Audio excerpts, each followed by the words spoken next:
नमस्कार मित्रों, स्वागत है सभी का। आज हम बात करेंगे नेशनल ह्यूमन राइट्स कमीशन की कि इनका जो अभी हाल फिलहाल में नया अध्यक्ष बनाया गया है और किनको बनाया गया है, AK मिश्रा को बनाया गया और 27 साल के इतिहास में पहली बार ऐसा हुआ है जो कि 2019 का मतलब संशोधन था उसके माध्यम से संभव हुआ है। हुआ क्या है उसकी बात करता हूं कि नेशनल ह्यूमन राइट्स कमीशन जो है इसका अध्यक्ष पहले मतलब जो सुप्रीम कोर्ट का पूर्व में मतलब मुख्य न्यायाधीश रहा हो उनको बनाया जाता था, लेकिन 27 साल के इतिहास में पहली बार वर्तमान में अभी AK मिश्रा जो अध्यक्ष बनाए गए हैं वो ऐसे व्यक्ति हैं जो कि पूर्व में सुप्रीम कोर्ट के मुख्य न्यायाधीश नहीं रहे हैं। वो किन्हीं राज्यों के जैसे राजस्थान की जो हाईकोर्ट है उनके मुख्य न्यायाधीश भी रह चुके हैं, लेकिन सुप्रीम कोर्ट की मुख्य न्यायाधीश नहीं रहे हैं वो। ठीक है, इसलिए 27 साल का जो इतिहास है उसमें पहली बार ऐसा हुआ है कि जो मतलब अध्यक्ष है वो सुप्रीम कोर्ट का पूर्व में मुख्य न्यायाधीश नहीं रहा, उन्हें बनाया गया है।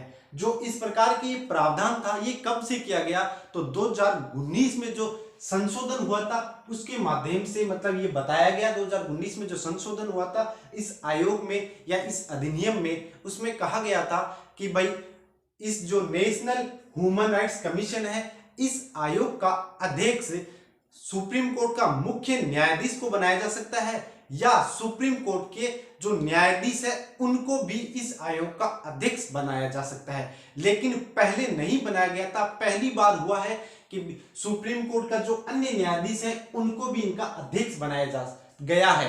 पहले यही था कि सुप्रीम कोर्ट का पूर्व में जो न्यायाधीश था उन्हें ही बनाया जाता था इस आयोग का अध्यक्ष। जैसे पहले मतलब AK मिश्रा से जो पहले थे HL दत्तू, वो सुप्रीम कोर्ट के पूर्व में मुख्य न्यायाधीश रह चुके थे, इसलिए उन्हें इस आयोग का अध्यक्ष बनाया गया था। ठीक है, अब वर्तमान में किनको बनाया जा रहा है, AK मिश्रा को बनाया जा रहा है।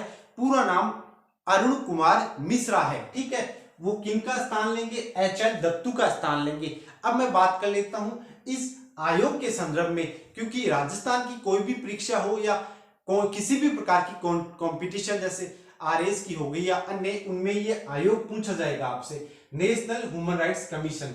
तो इस आयोग का जो गठन था वो मानव अधिकार संरक्षण अधिनियम के माध्यम से 12 अक्टूबर 1993 को इस आयोग का गठन किया गया था। इस आयोग के मतलब प्रथम चेयरमैन यानी फर्स्ट जो चेयरमैन थे वो थे रंगनाथ मिश्रा। ठीक है, और वर्तमान में मैं बता चुका हूं कि वर्तमान में कौन है, तो वर्तमान में तो आपके AK जो मिश्रा है वो है, और प्रथम कौन थे, रंगनाथ मिश्रा। अब संयोग देखिए कि प्रथम जो है वो मिश्रा है और वर्तमान में जो बनाए जा रहे हैं वो भी मिश्रा है। ठीक है, वर्तमान में है AK मिश्रा। अब पूरा नाम क्या है इनका, पूरा नाम है अरुण कुमार मिश्रा। ठीक है, अब अध्यक्ष को किस प्रकार से चुना जाता है, तो 5 सदस्यों की एक समिति होती है जो कि प्रधानमंत्री उसकी अध्यक्षता करते हैं। अब 2019 में जो इस अधिनियम में संशोधन किया गया था उसके माध्यम से कुछ अलग मतलब बदलाव आई थी कुछ चीजों में, जैसे कार्यकाल में पहले कार्यकाल 5 की जगह अब वर्तमान में 3 वर्ष का कार्यकाल है, और इनके सदस्यों की या अध्यक्ष की जो पुनर्नियुक्ति यानी रीअपॉइंटमेंट है वो संभव नहीं है। ठीक है, अब बात कर लेता हूं आयोग की प्रकृति की कि आयोग किस प्रकार का है। क्या आयोग एक संवैधानिक है, निकाय है, क्या वैधानिक है या कार्यकारी है। मैं पहले भी 2-3 वीडियो लेक्चर में बता चुका हूं, संवैधानिक वो होता है जिसका संविधान में वर्णन हो। ठीक है, और वैधानिक वो होता है जिसका निर्माण देश की संसद ने कानून लाके किया हो, जिस प्रकार से इस मतलब नेशनल ह्यूमन राइट्स कमीशन का इस अधिनियम के माध्यम से गठन या फॉर्मेशन किया गया है, जैसे RTI का अधिनियम के माध्यम से फॉर्मेशन किया गया था। ठीक है, इसलिए ये वैधानिक निकाय है। ठीक है, संवैधानिक वो निकाय होते हैं जिनका वर्णन संविधान में है, और वैधानिक जो कानून के माध्यम से जिनका गठन किया गया है। और कार्यकारी निकाय कौन से होते हैं, वे निकाय होते हैं जिनका निर्माण सरकार के केवल एक आदेश से निर्माण हो जाता है, उसे कार्यकारी निकाय कहते हैं। जिस प्रकार से मतलब नीति आयोग का गठन किया गया, ठीक है। पहले योजना आयोग था, उसके बाद में नीति आयोग बना दिया गया। वो सरकार के एक आदेश मात्र से जिनका गठन हो जाता है उन्हें कहते हैं कार्यकारी,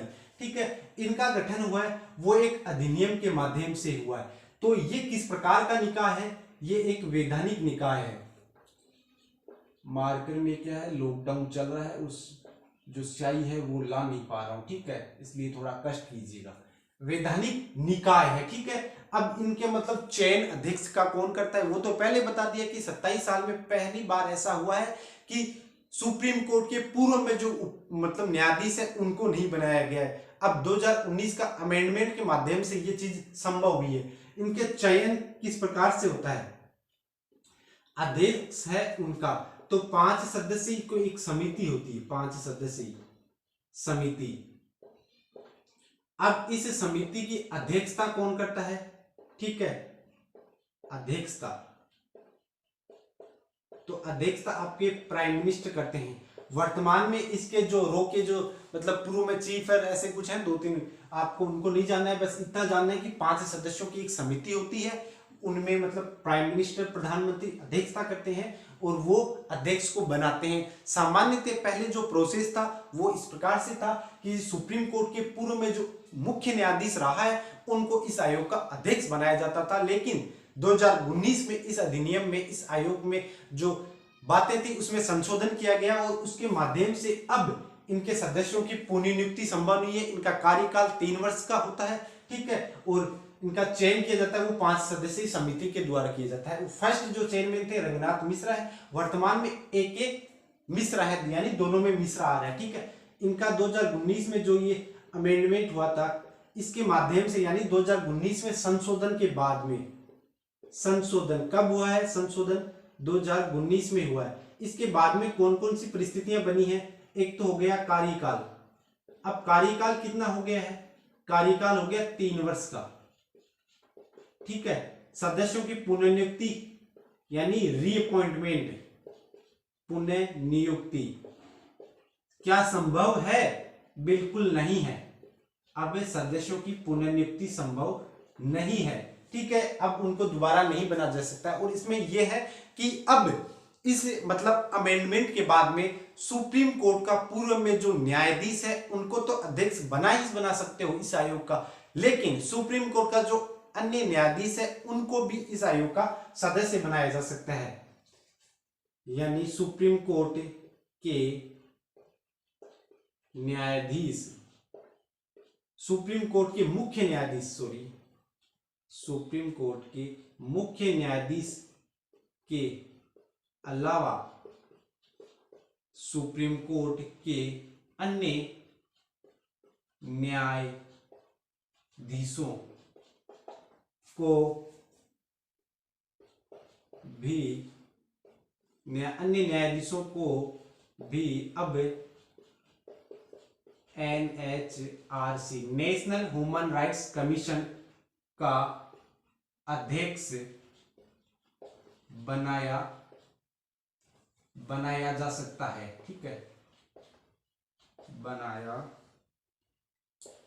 जा सकता है। यानी अब जो पहले तो ये था कि भाई सुप्रीम कोर्ट के मुख्य न्यायाधीश को ही इनका अध्यक्ष बनाएंगे, लेकिन वर्तमान में ऐसा नहीं है। और ये परंपरा अभी हाल फिलहाल में AK मिश्रा को जब बनाया गया तब टूटी है, ठीक है। AK Mishra Rajasthan high court मतलब जैसे हैं, जैसे मध्य प्रदेश का शायद, यानी मैंने 2-3 स्टेट्स के देखे थे, ये हाई कोर्ट के मुख्य न्यायाधीश तो रहे हैं लेकिन सुप्रीम कोर्ट के मुख्य न्यायाधीश नहीं रहे हैं। ऐसा पहली बार हुआ है। वो कौन है जो सुप्रीम कोर्ट के मतलब मुख्य न्यायाधीश नहीं रहे, बावजूद इसके नेशनल ह्यूमन राइट्स कमीशन का इन्हें अध्यक्ष बनाया गया? तो वो आएंगे AK मिश्रा, यानी अरुण कुमार मिश्रा। एग्जाम में ये पूछेंगे। अब प्रश्न यहां से कैसे आएंगे?